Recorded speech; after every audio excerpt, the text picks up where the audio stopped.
Buenas tardes a todos y empiezo por presentarme. Soy Eduardo González, subdirector de la Oficina Española de Cambio Climático, que, como ustedes muchos conocerán, es una dirección general de la Secretaría de Estado de Medio Ambiente, del Ministerio de Transición Ecológica y Reto Demográfico.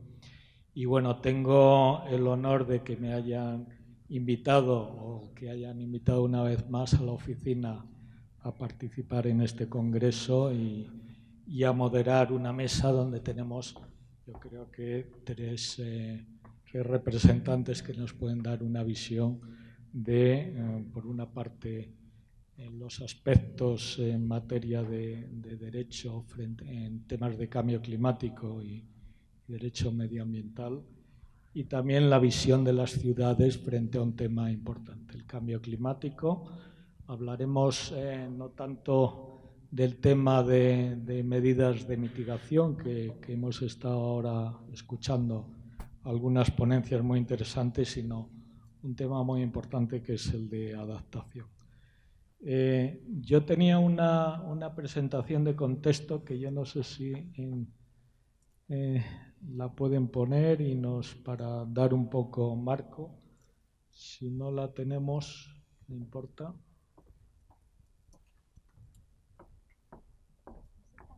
No, yo creo que me dicen que no. Bueno, el objetivo, el marco que nos tiene que guiar es el Acuerdo de París.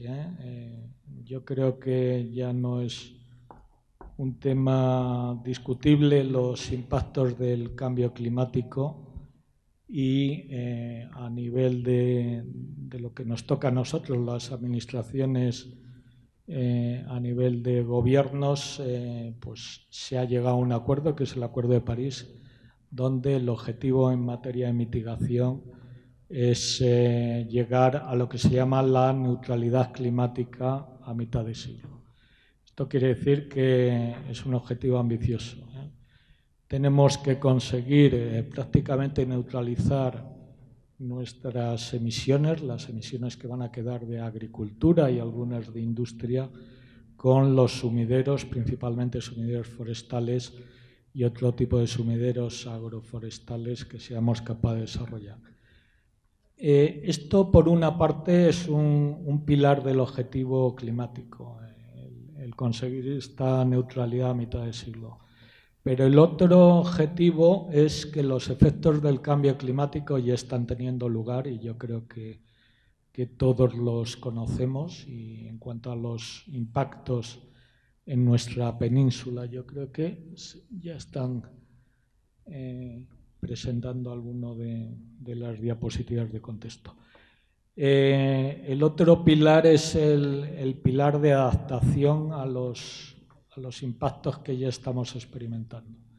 En nuestro país, estos impactos podríamos resumirlos, aunque podemos caer en una simplificación excesiva, pero en temas de impactos en olas de calor, que es un tema que afecta a las ciudades, en temas de impactos en eventos extremos costeros, que es un tema que puede ser muy interesante, sobre todo en ciudades que están al lado de la costa.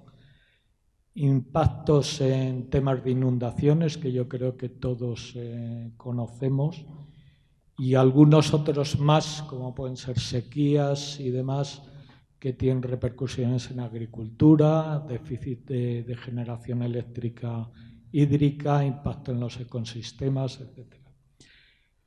En este tema yo creo que la legislación o la planificación a nivel de la Administración Central ha avanzado muchísimo en los últimos 2 años. Hemos generado un Plan Nacional Integrado de Energía y Clima que define a 2030 qué tendríamos que hacer en materia de mitigación. Luego, en la próxima slide, vamos a ponerla. El Plan Nacional de Adaptación al Cambio Climático, pues de igual forma define cómo tenemos que enfocar los principales impactos del cambio climático para hacernos más resilientes. Y aquí hay un eje fundamental, que es el el eje de las ciudades, que tiene un papel muy destacado en esto. Y finalmente comentar lo que ha sido la reciente ley aprobada, la Ley de Cambio Climático, que tiene menciones muy específicas al entorno urbano, que es el que nos mueve en este congreso, aunque no vamos a entrar en detalle. Quizás luego haya una pregunta general sobre el tema de las zonas de bajas emisiones, que es importante en las ciudades, porque esto va a ser un tema de aplicación ya más inmediata. Y finalmente terminar, dentro de las actividades que desarrollamos en el Ministerio, bueno, hay muchos, hay planes de incentivos. El último reciente, el PIMA Cambio Climático, iba muy enfocado al tema de los impactos y la adaptación en ciudades. Pero yo creo que la gran oportunidad aquí es aprovechar los fondos de recuperación de una manera eficiente en todo el tema de la lucha contra el cambio climático. Nosotros, dentro de la FEN, de la Federación Española de Municipios y Provincias, apoyamos lo que es la Red Española de Ciudades por el Clima, dentro del cual están muchas de las municipalidades aquí representadas y muchas diputaciones. Y dentro de esta red estamos apoyando un poco la generación de conocimiento, compartir ideas, buenas experiencias, y yo creo que es un ejercicio muy positivo el participar en esta red, compartir las experiencias y aprovecharse de todo el contenido que está generando.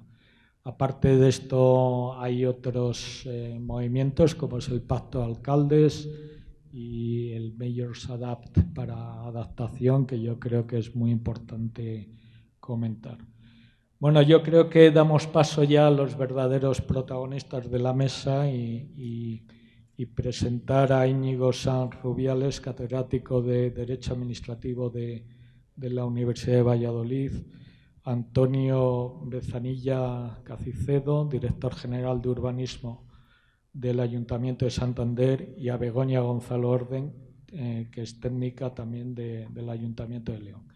Yo creo que empezamos por Íñigo, si te parece bien, y tenemos intervenciones de 15 minutos para que nos dé tiempo a luego hacer preguntas generales y comentar algunos temas de interés. Adelante, Íñigo. Muchas gracias. Realmente soy consciente de que soy una rara avis en este congreso, que es efectivamente dirigido a cuestiones técnicas, y sí que quería, sin embargo, aportar una perspectiva quizá un poquito más jurídica, porque creo que es imprescindible conocer al menos ligeramente el marco en el que se mueven todas estas necesarias reformas. En primer lugar, hay que aludir al título de esta mesa redonda, que es la adaptación.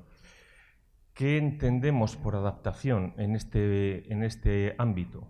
Se puede entender como adaptación al cambio climático, en cuyo caso nos estaremos refiriendo a medidas de resiliencia, infraestructuras, etc.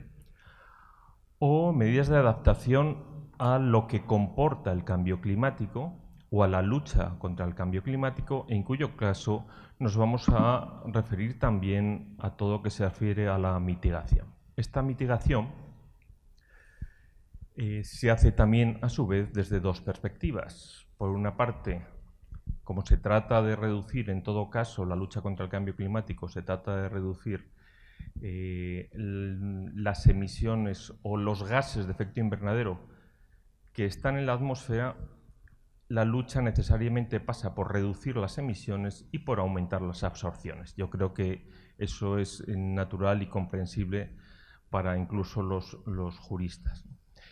Y dentro de esta perspectiva, la supresión de las emisiones, o la reducción más bien de las emisiones, a su vez tiene una doble perspectiva. La primera, lo que dice la Comisión Europea, lo primero, la eficiencia, el ahorro. Hay que ahorrar energía. Lo segundo, la generación renovable. Por lo tanto, son estas las perspectivas, mitigación con esas dos perspectivas de reducción de emisiones y absorción. La reducción de emisiones basada básicamente, en cuanto al CO2, en esa reducción propiamente dicha y en ese incremento de absorciones. Bien, y en ese incremento de renovables. Cuando se trata de plantear la cuestión jurídica, el marco jurídico, nos tenemos que ir necesariamente, en primer lugar, al papel que cumplen las ciudades en este caso, que es un dato fáctico, pero necesario para saber hasta dónde puede y debe llegar el derecho. El dato fáctico que aparece en la estrategia para la rehabilitación energética es que el 50% del consumo de la energía final en la Unión Europea es en calefacción y refrigeración, y de ese 50% el 80% se consume en edificios. Si a eso añadimos la energía en materia doméstica de cocina, realmente el porcentaje de consumo energético que generan las ciudades es absolutamente extraordinario. Bien, sin embargo, las ciudades, emitiendo como emiten una barbaridad, tienen una gran capacidad de ahorro, sin duda alguna, tienen una moderada capacidad de generar renovables y tienen una limitada capacidad de absorción. Bien, creo que con estos datos, con estos hechos, se puede plantear todo lo que significa el mundo del derecho. Decía el moderador que todo parte del Acuerdo de París. El Acuerdo de París viene a decir que todo el mundo, todos los países que lo han suscrito, prácticamente todos, en el mundo tienen que hacer un esfuerzo de reducir emisiones para lograr que la temperatura de la Tierra no aumente más de 1,5 grados en este siglo. Vamos cerca del grado, o sea que lo vamos a tener complicado. Pero se basa en un sistema un poco especial, y es que cada país se compromete a lo que quiere. Cada país se compromete a reducir emisiones como quiere y en la medida en que quiere. Todos se obligan, pero cada uno en función de su propia tecnología, su propia capacidad. Es lo que se conoce como contribución determinada a nivel nacional. La Unión Europea representa a los Estados miembros, por tanto también a España, y ha presentado unos objetivos extraordinariamente ambiciosos, ese 55% de reducción de emisiones en el año 2030, que está muy difícil para conseguir. Cada uno de los Estados miembros tiene que presentar un plan nacional integrado de energía y clima a la Unión Europea para que lo apruebe, para que sea coherente con esa finalidad global de la Unión Europea de reducir estas emisiones. Y finalmente, ya dentro del Estado, cada administración pública deberá aportar su granito de arena para esa reducción. ¿Cuál es el gran problema? ¿Cuál es el gran problema de esta configuración de la lucha contra el cambio climático? El gran problema es que los compromisos son públicos, es el Estado el que se ha comprometido, es la Unión Europea la que se ha comprometido en el Acuerdo de París. Los compromisos son públicos, pero las emisiones son privadas. Es decir, las administraciones públicas per se apenas emiten. Son los sujetos privados, las empresas, los agricultores, los ciudadanos de a pie, esos son los que están emitiendo. Y por tanto, el compromiso asumido por cada país se tiene que trasladar a la ciudadanía. Es decir, los poderes públicos tienen que convencer a la ciudadanía de que hagan un esfuerzo suplementario para reducir sus emisiones. Y aquí, en primer lugar, entra la cuestión del plan. Hay que planificar. El objetivo es el 2030, el objetivo último es el 2050, la descarbonización. Pero el objetivo primero es el 2030. España ha tenido que planificar, se nos había olvidado ese vocablo, ha tenido que planificar a medio plazo, hacer una política a medio plazo. No estamos acostumbrados en España, los latinos en general, a planificar a medio plazo. Ha tenido que planificar la expansión de todas estas medidas de forma que se logre el objetivo exigido por Europa. Pero la siguiente cuestión es cómo se logra convencer a la ciudadanía. Hay tres tipos de medidas. En primer lugar, lo que se conoce como las medidas obligatorias, restrictivas, limitadoras, las prohibiciones, las imposiciones, que pueden ser interesantes hasta cierto punto, porque por una parte necesitan una ley. Cualquier actuación restrictiva de derechos necesita una ley.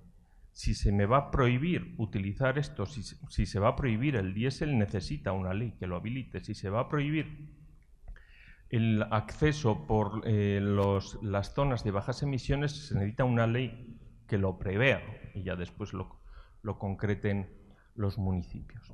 Es preciso que se haga una ley, pero la ciudadanía tiene una cierta capacidad de soportar obligaciones. No pueden ir las obligaciones que se impongan más allá de esa capacidad lógica, proporcional, de los ciudadanos. Hay que tener en cuenta la capacidad económica de los ciudadanos para imponerles medidas restrictivas. Los vehículos, un ejemplo, los vehículos eléctricos no están al alcance de cualquier bolsillo.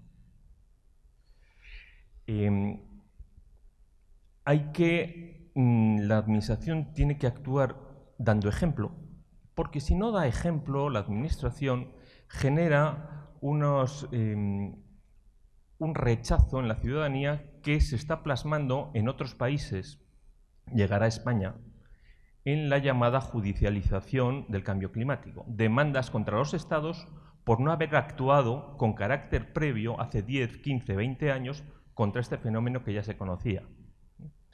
Por eso no podemos pretender ahora descargar un bloque de normas imperativas y extraordinariamente restrictivas en la población de la noche a la mañana. Es decir, las limitaciones tienen que dejar paso fundamentalmente, no se pueden agotar, pero fundamentalmente a las medidas de lo que se conoce como fomento. Hay que estimular, hay que facilitar, hay que hacer comprender a los ciudadanos que les merece la pena, con esas ayudas, con esas subvenciones, con esos estímulos, que les merece la pena cambiar su planteamiento energético, su modo de vida, sus actitudes diarias que conlleven un determinado consumo energético. Desde luego queda al final esa actuación prestacional, que son los fondos. Tiene que haber fondos. Tiene que haber fondos para lograr que esto se lleve a cabo. Repito, a base de mera norma no va a tener ningún éxito, porque las restricciones que se necesitan imponer son extraordinariamente intensas. Sin perjuicio de eso, sí que corresponde a los poderes públicos, fundamentalmente autonómicos y locales, el Estado ya lo ha hecho en la Ley de Cambio Climático y Transición Energética, esa promoción de la adaptación y resiliencia de las infraestructuras al cambio climático, olas de calor, mayor calor y eventuales inundaciones, danas, etcétera, etcétera, una mayor concentración de este estilo. Eso se tiene que plasmar necesariamente en normas urbanísticas y en los planes urbanísticos. Y en medidas técnicas, utilización de la técnica reforestadora con especies autóctonas, etcétera, que ya son conocidas. Bien, en la situación actual, y ya con esto voy terminando, no me voy a ir mucho más lejos, en la situación actual contamos con una serie de ventajas que creo que son importantes. Se han dado los primeros pasos. La Unión Europea ha aprobado su legislación de cambio climático, el Estado ha aprobado su ley de cambio climático, la comunidad autónoma ha aprobado disposiciones, ya ha modificado la ley de urbanismo también en esa línea. Es decir, el marco jurídico lo tenemos prácticamente todo completo. Hay que articular las ayudas. Ahora creo que lo importante es concentrar, promover, estimular todos los regímenes de ayudas que tienen que ir dirigidos en esta dirección. Básicamente en el ahorro, en primero la eficiencia, que es lo que viene a señalar la Unión Europea. Nos va a ayudar, mal que nos pese, porque es una noticia triste, nos va a ayudar para esto el precio de la electricidad. El precio de la electricidad está por las nubes, el precio del gas está por las nubes, el precio del carbono está desmesurado. Lógicamente, todo ello lleva a que las inversiones tecnológicamente limpias, tecnológicamente descarbonizadas, sean viables, sean claramente factibles. Algo que quizá hace 10, 15, 20 años no se veía, ahora se ve con toda claridad. Creo que lo que falta, por tanto, es que los poderes públicos, las administraciones, escuchen a la ciudadanía, convenzan a la ciudadanía y contribuyan con estos estímulos, con alguna norma restrictiva, pero fundamentalmente con estos estímulos, a que seamos capaces los españoles de alcanzar esos objetivos marcados por Europa. Muchas gracias. Pues muchas gracias, Íñigo. Y yo creo que pasamos directamente a Antonio Bezanilla, que yo creo que nos puedes dar. A ver, aquí te paso.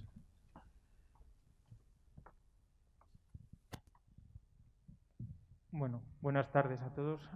Muchas gracias por la invitación que me han hecho a mí como director de urbanismo del Ayuntamiento de Santander, bueno, pues a la figura del Ayuntamiento, a contar un poco algunas cosas que hemos hecho, pero quizá es un poco más con una visión próxima del futuro inmediato. Yo estoy en la Dirección General de Urbanismo desde hace un par de años, con una encomienda principal que no es fácil, porque como arquitecto ya lo he experimentado en la otra parte, y ahora me han pedido que gestionase la redacción y la aprobación de un nuevo plan general. En general, quien ha estado en trabajos de este tipo sabe que es algo que tiene una duración en el tiempo bastante larga, pero bueno, en cualquier caso lo hemos tomado con muchísimas ganas en la concejalía y estamos metidos en un proceso ahí muy interesante. Voy a hacer una pequeña introducción, no sé hacia dónde, arriba. Bueno, Santander es una ciudad, bueno, como muchos la conoceréis, voy a trataros de vosotros, que es la capital más al norte de toda España y dentro de nuestra propia comunidad autónoma también es el municipio que está más al norte. Tiene ahora mismo 174.000 habitantes. Me voy a quitar esto, me estoy dando cuenta. Tiene 174.000 habitantes, que son el 30% casi exacto de la población de toda la autonomía, toda la provincia, Cantabria. Nació en un pequeño puerto, en un alto, que se ve ahí en la imagen, y luego fue ampliándose a medida de sucesivas ampliaciones y ocupaciones de suelo a partir de ese pequeño núcleo sobre el Cerro de Somorrostro hasta configurar este municipio que forma una península en ese extremo norte, con el mar Cantábrico por el norte y con una bahía con esa característica especial dentro de todo el mar Cantábrico, que es la única que está abierta hacia el sur de la ciudad, no está hacia el mar Cantábrico.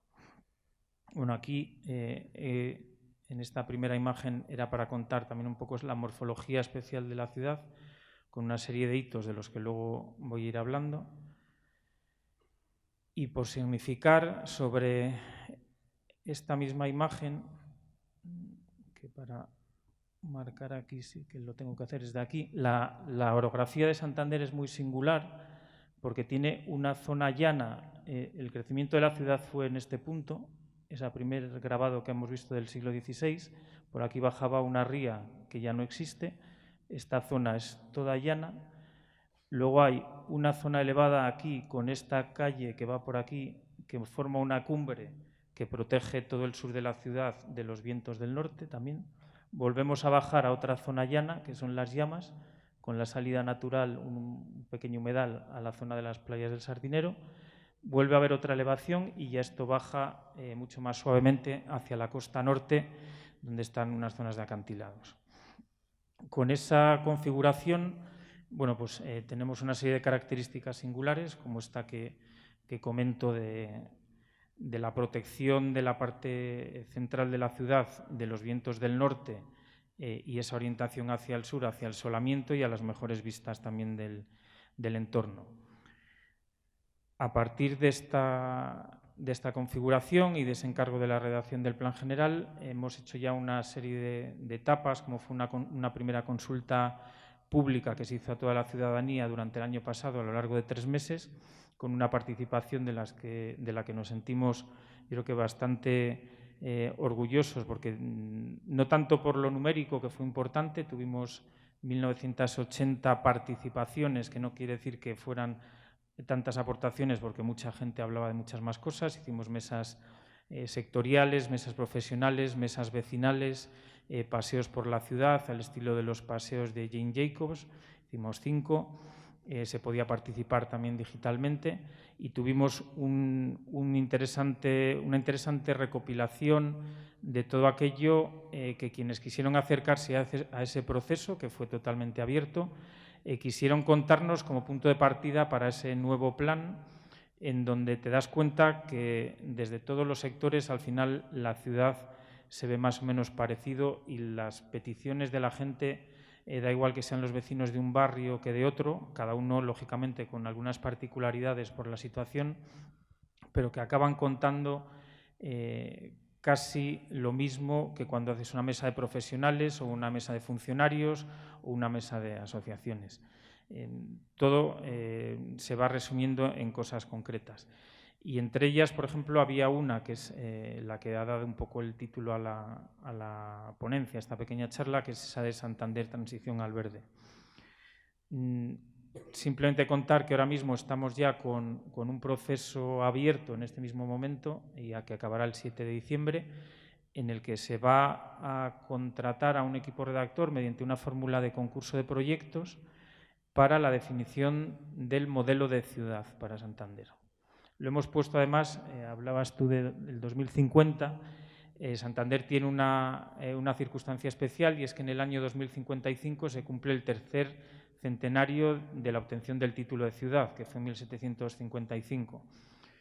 Con lo cual, bueno, pues nos hemos lanzado incluso 5 años más adelante y lo hemos llamado modelo de ciudad para 2055.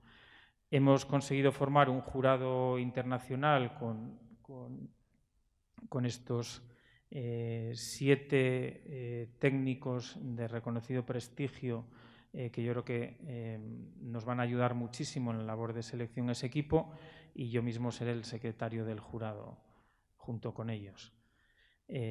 La imagen de Santander es, bueno, más despacio.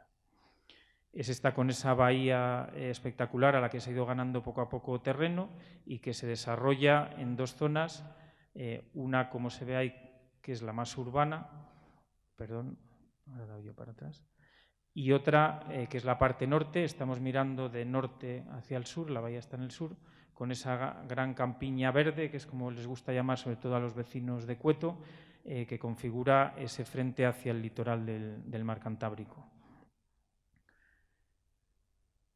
La bahía poco a poco ha ido perdiendo terreno, como algunas de las zonas de borde, lógicamente, porque es donde se ha ido produciendo el crecimiento de la ciudad a base de sucesivas ampliaciones y ensanches, y eso da lugar a que desde el punto de vista, lógicamente, de lo que estamos hablando hoy, del cambio climático, haya incidencias muy directas por ser municipio costero, que si bien es cierto que en la parte de la bahía son menos notables porque está muy resguardada, sí que en el borde este tiene notable incidencia. El borde de la costa, y por hacer un pequeño recorrido, tenemos esta zona de los acantilados de Cabo Mayor, que, por recordar un poco respecto al plano que hemos visto al principio. Luego estaría... Cuando de muy rápido. Esta es la playa de Mataleñas, con el Cabo Mayor a la derecha y Cabo Mayor a la izquierda.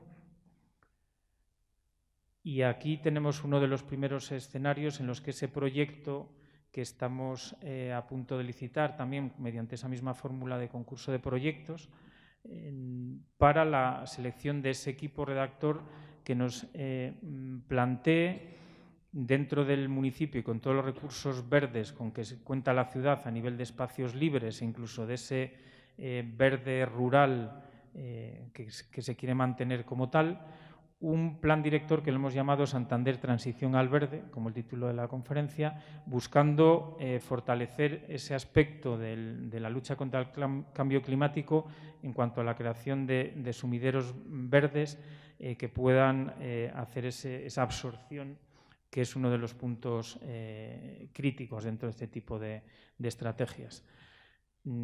Santander tiene espacios libres, pero un plan de este tipo no se tratará simplemente de una enumeración de espacios y ver que hay muchos o pocos, sino conseguir al final esos recorridos, esa infraestructura, esa red que los vaya comunicando y los integre en algo mucho más allá que simplemente señalizar los parques que tienes en la ciudad.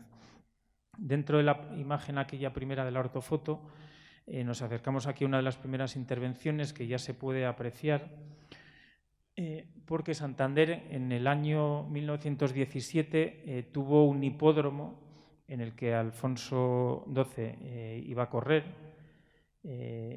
y ese hipódromo solo duró en uso 4 años, pero todavía tiene la traza existente sobre la ciudad.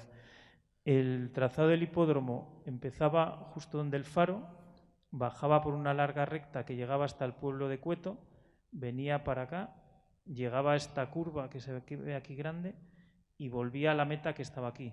Tenía una singularidad que no era un hipódromo cerrado, o sea, empezaba en un punto y la meta estaba en otro.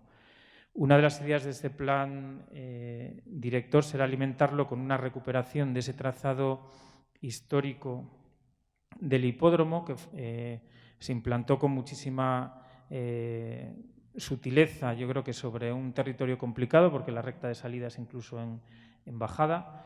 Lo hizo Javier González de Riancho y luego veremos alguna otra cosa suya también. Aquí se ve en la ortofoto también bastante bien el trazado, que todavía se mantiene.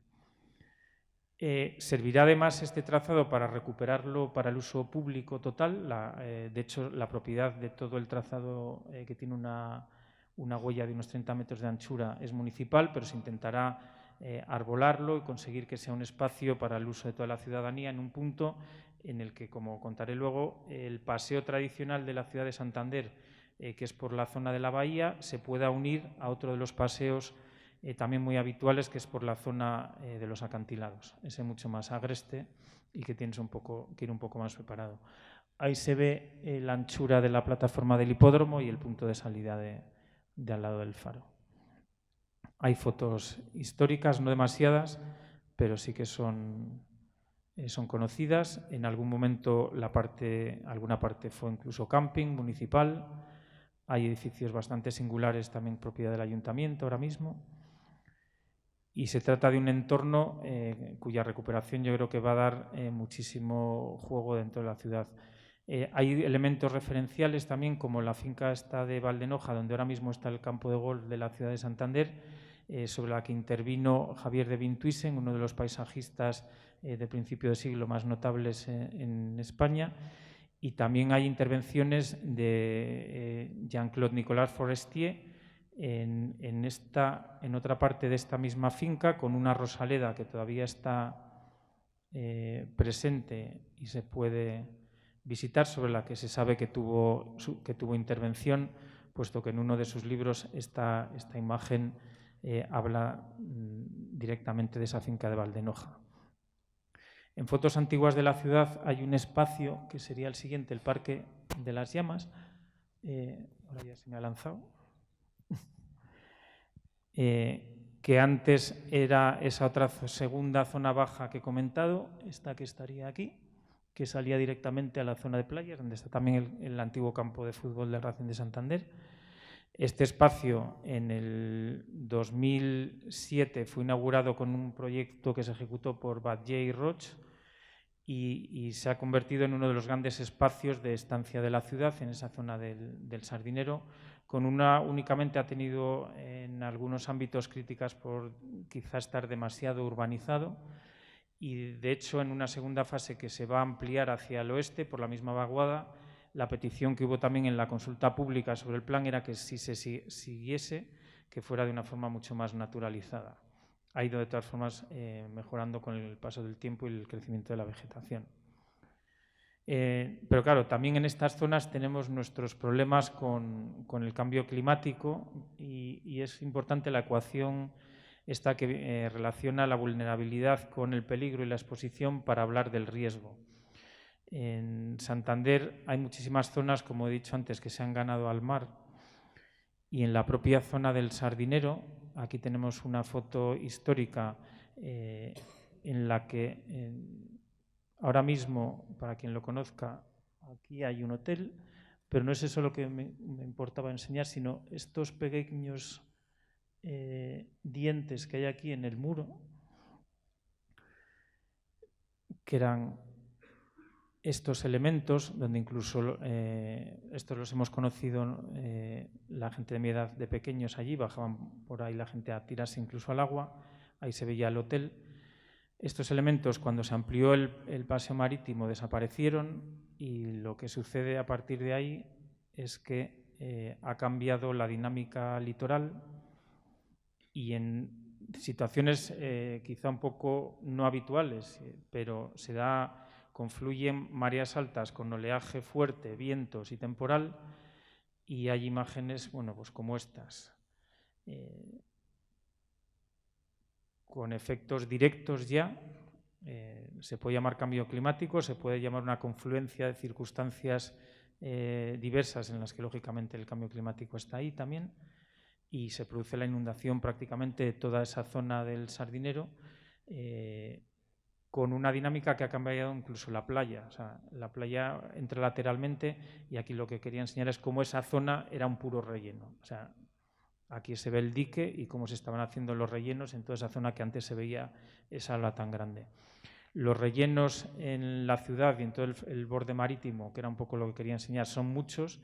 Para quien lo conozca, esta es la playa del Camello, toda esa parte del fondo está también rellenada y hay un gran aparcamiento, que sería este dique, que se rellenó con obras de después del incendio.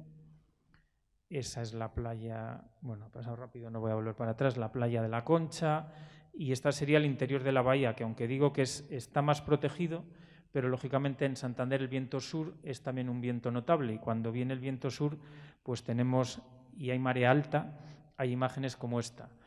Si la previsión de crecimiento del nivel del mar ahora mismo está planteada entre 39 y 56 centímetros para final de siglo, pues este tipo de afecciones que hasta ahora, aunque parezca mentira, no han creado esa inundación que sí se ve en el Sardinero, en el Paseo Pereda nunca lo ha habido, más que salpicaduras todavía, pero bueno, cuando tengamos otros efectos en los que esa subida del mar, esta es la parte de abajo del muelle, cuando la subida del mar sea más notable, efectivamente los efectos serán mayores.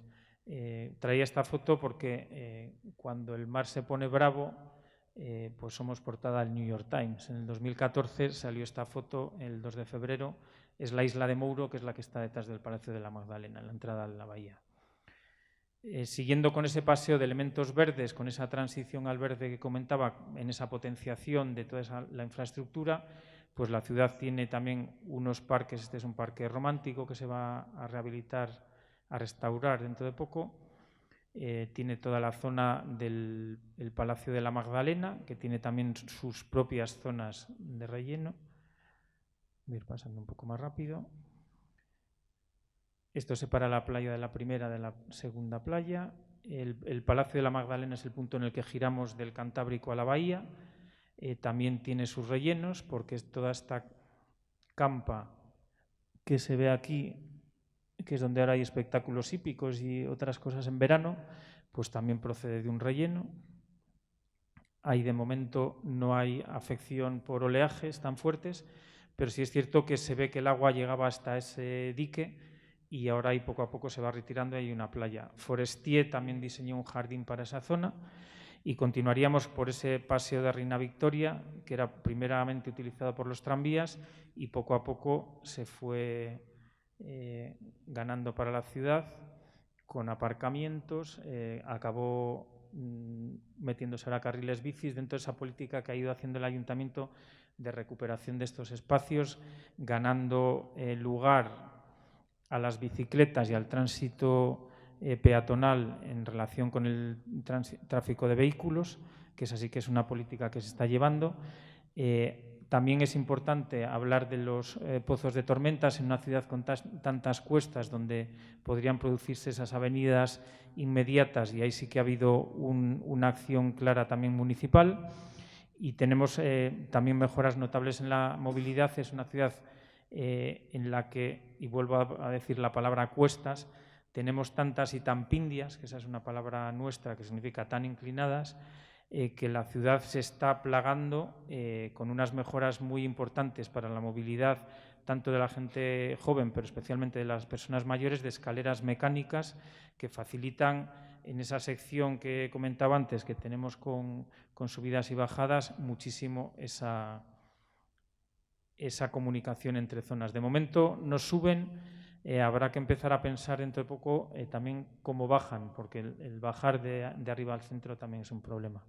Bueno, seguía con más imágenes de todos estos espacios que van a quedar unidos en ese plan director con esa transición al verde, en la que realmente estaríamos hablando, si pudiera ponerlo, lo ponía ya en estándar, de ideas sobre el verde sanitario, como ya a principio del siglo 1915, un arquitecto que fue durante 7 años arquitecto municipal, Stadtbaurat de Berlín, ya hablaba en su tesis doctoral, que era Wagner, colaborador con Bruno Taut en muchísimas urbanizaciones de Berlín. Su tesis hablaba del verde sanitario en las ciudades.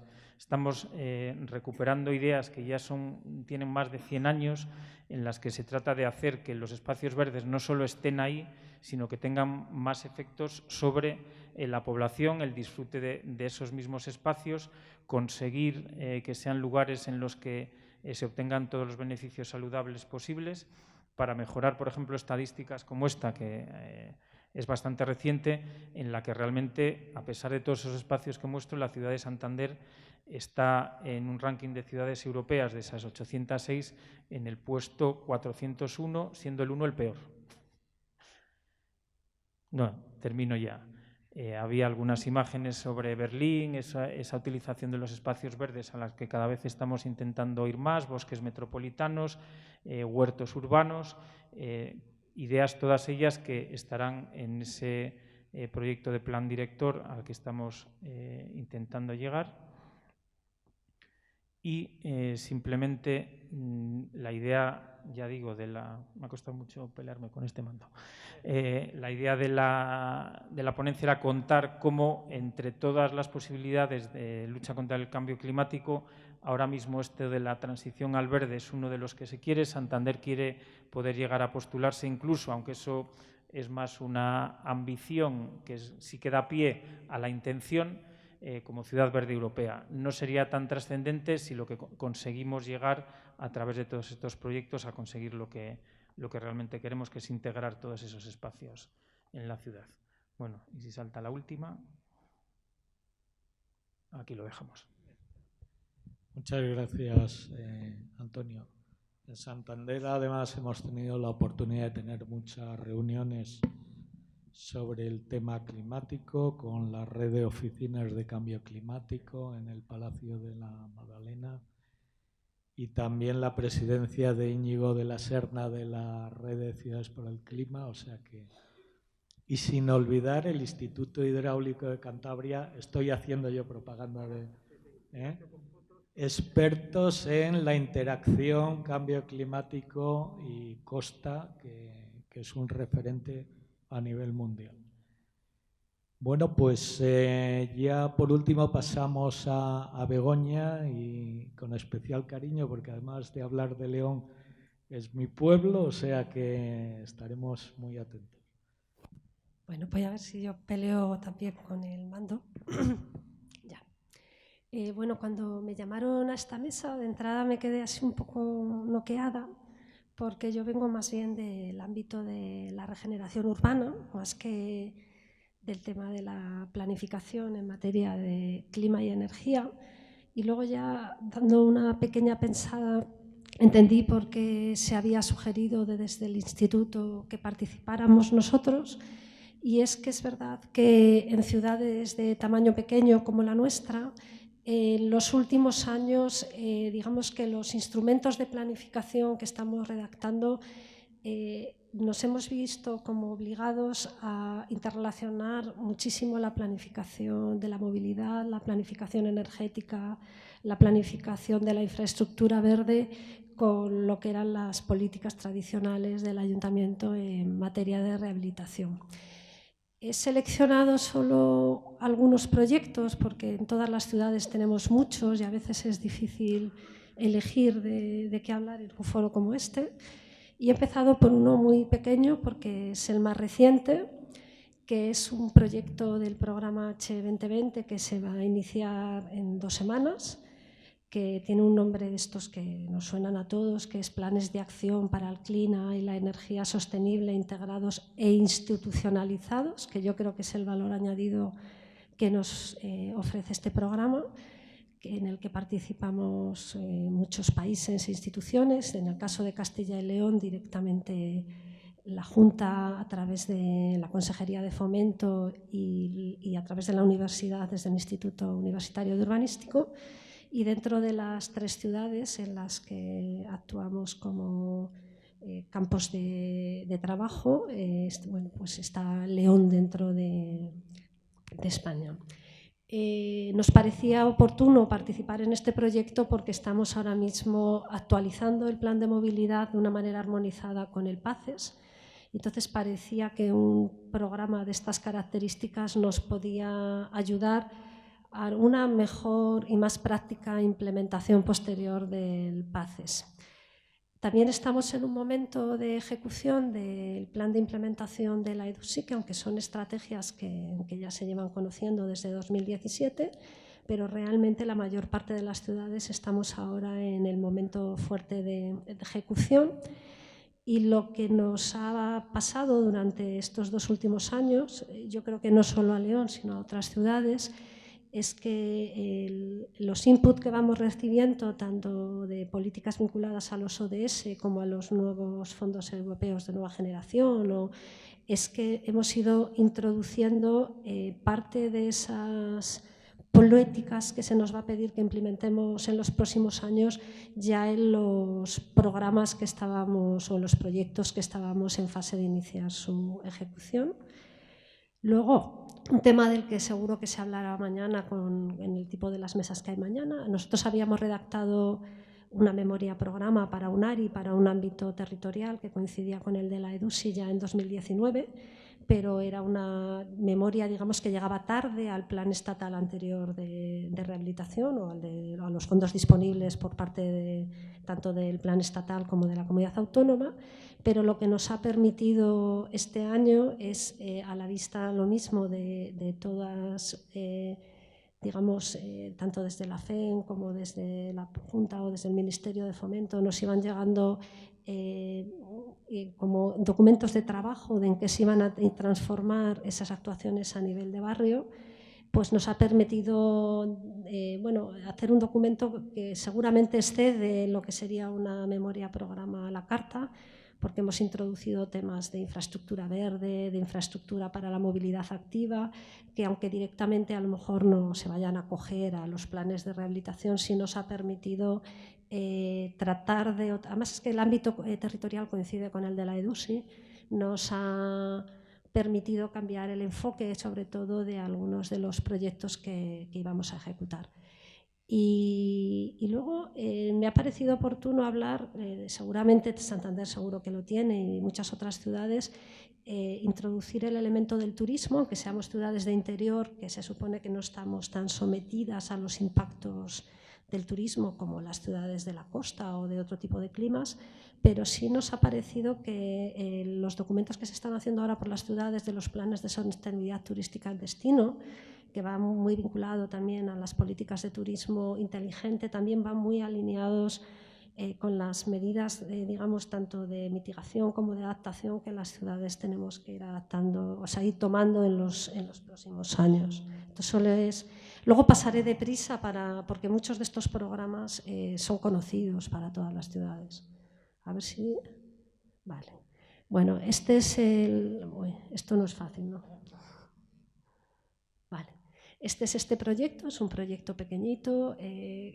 A nosotros lo que más nos ha interesado con el grupo de investigación y de administraciones que trabajan en este proyecto, ya habíamos trabajado en un proyecto anterior, pero solo habíamos sido caso de estudio, no habíamos participado directamente como socios.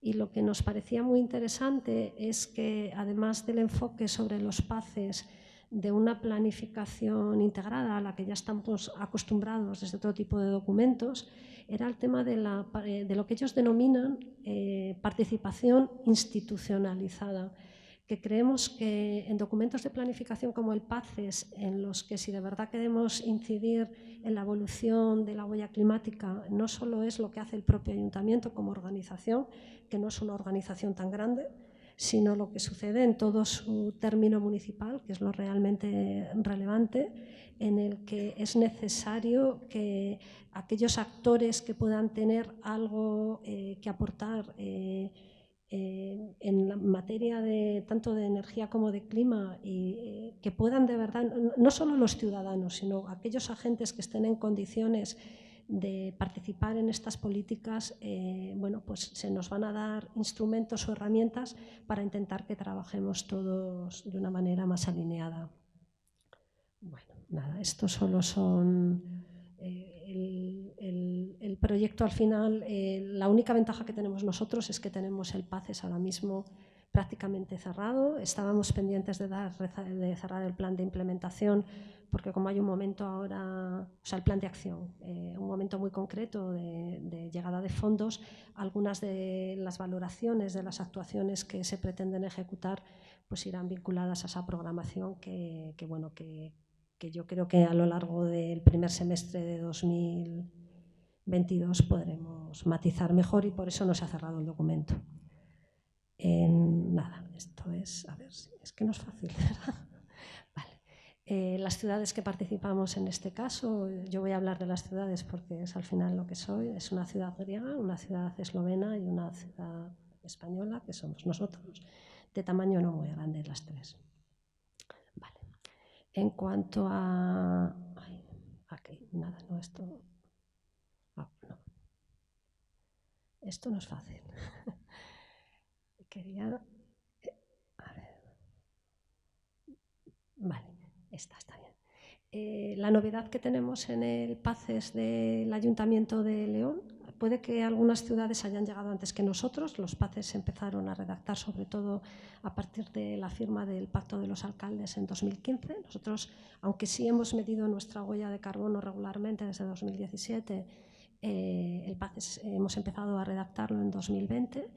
Pero se ha optado por una actualización del plan de movilidad, que en nuestro caso era de 2009 y se había quedado ya muy desfasado, y una redacción armonizada, puesto que la movilidad urbana y el transporte es un elemento fundamental en las políticas y en las acciones de cualquier plan de acción para el clima y la energía sostenible. En ese sentido, nos acogimos también a una metodología que había desarrollado otro proyecto H2020 en el que habíamos participado, que se llama Simpla, en el que se ha desarrollado ya una metodología de cómo redactar de una manera armonizada estos dos documentos. Que no es fácil porque el papel lo aguanta todo, pero ahora que tenemos los documentos también en fase, no están para aprobar, pero sí lo estarán en 2 meses, pero ya tenemos todos los borradores evaluando. Sí se nota que los equipos redactores les cuesta mucho salir de sus enfoques tradicionales. Hay equipos especializados en PIMUS, equipos especializados en PACES, y aunque se les ha dado en los criterios del pliego que se hizo de licitación esta guía, estas directrices para que vayan de una manera armonizada, no siempre, cuando uno lee luego los documentos, están tan armonizados. Bueno.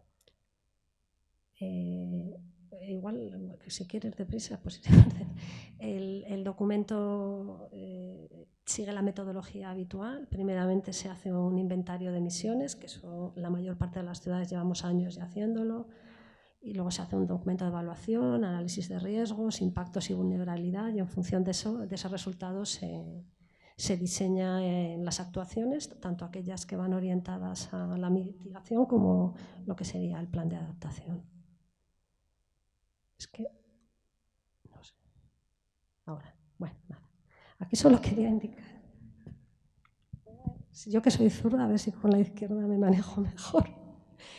Aquí solo quería manifestar que en este cuadro, arriba son las emisiones del Ayuntamiento como organización y abajo del término municipal de León. Puede parecer que León está en una situación muy favorable porque disminuimos las emisiones.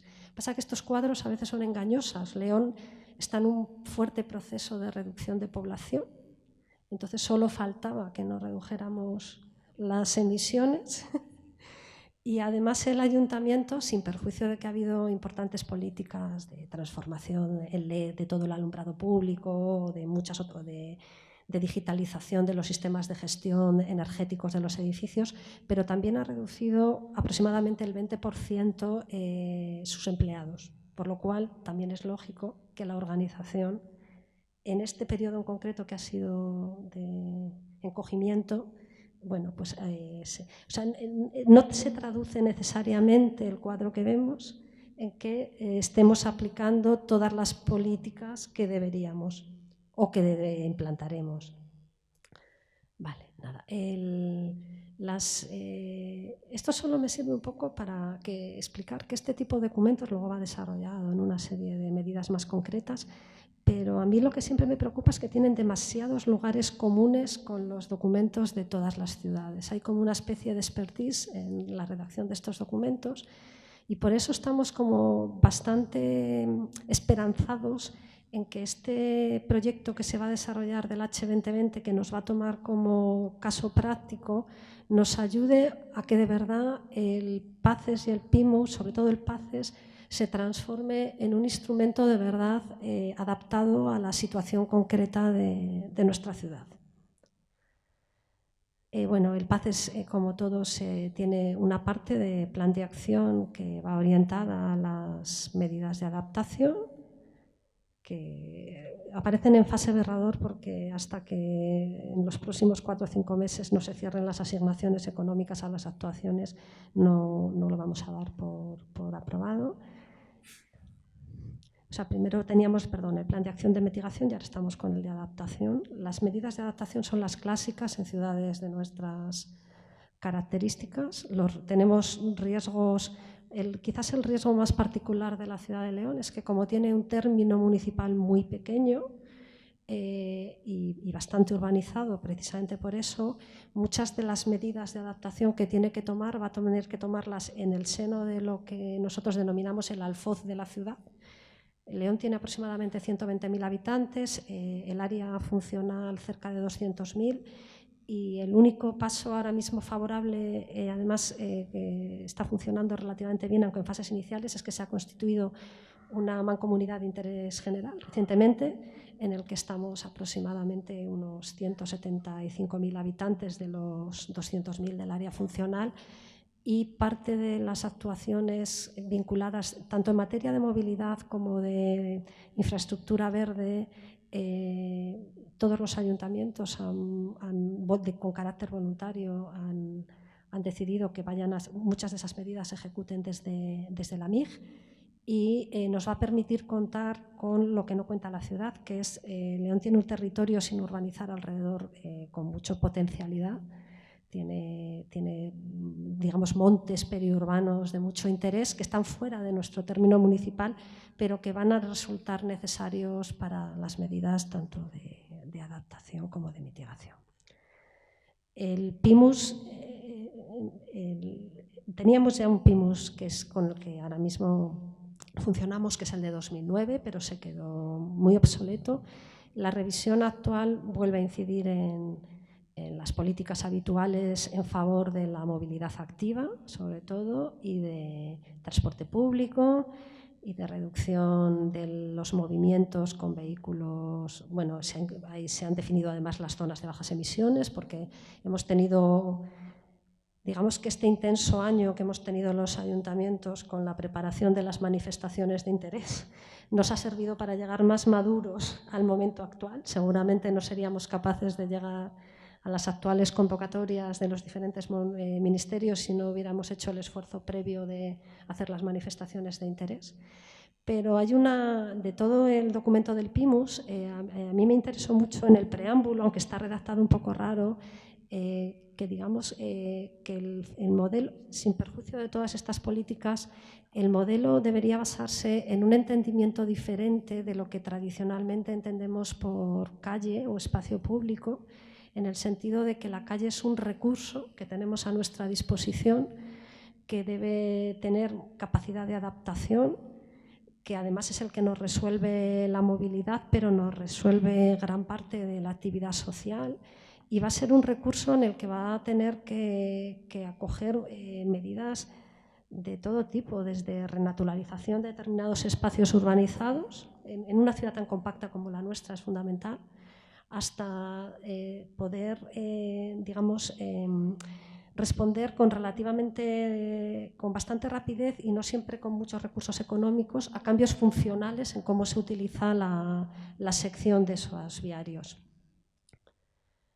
Bueno, las estrategias que plantea son también las habituales en un plan de movilidad. La primera estrategia tiene que ver con la gestión de la movilidad. La siguiente tiene que ver con la movilidad peatonal y el espacio público asociado a ella. Cuando uno lee el documento está bien planteado que los temas, por ejemplo, de renaturalización son bastante transversales al documento y eso está bien. La movilidad ciclista y de vehículos de movilidad personal, que además creemos que es un tema que no tiene marcha atrás. La movilidad en las ciudades va a ser electrificada con vehículos pequeños, sobre todo en las ciudades pequeñas, que tengan asistencia eléctrica, se llamen como se llamen esos vehículos. Nada, pues voy a pasar deprisa porque esto lo conocéis todos.